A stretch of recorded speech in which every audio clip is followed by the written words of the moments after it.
Olá pessoal, bem-vindos ao Kryptoniano!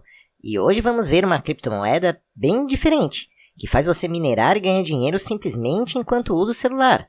Parece bom, né? Quer saber como? Então se inscreva no nosso canal, dê o like, e assim você vai nos ajudar a continuar a trazer mais dessas criptos que ninguém sabe e ninguém viu. Isso precisa de muita pesquisa, teste e muitas vezes perder dinheiro, hein?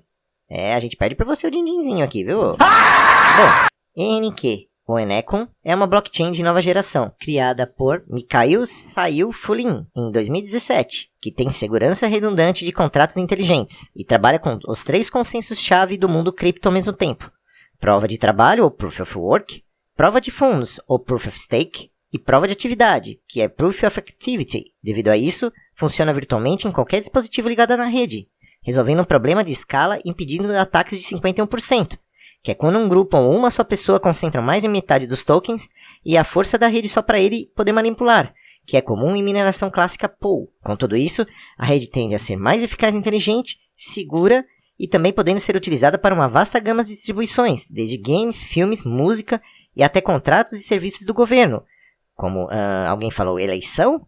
Alguém falou aí de um papelzinho depositado em uma urna com altas confusões e aventuras? Tudo isso sem hardware muito pesado e específico, bastando somente o seu celular.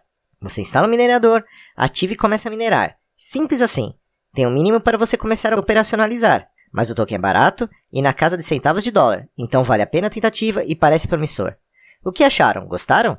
Então deem aquela curtida esperta e se inscreva para receber a notificação para saber qual será a próxima cripto desvendada. Até mais! Kryptoniano, o canal que não quer que criptomoeda seja perdida para o mundo.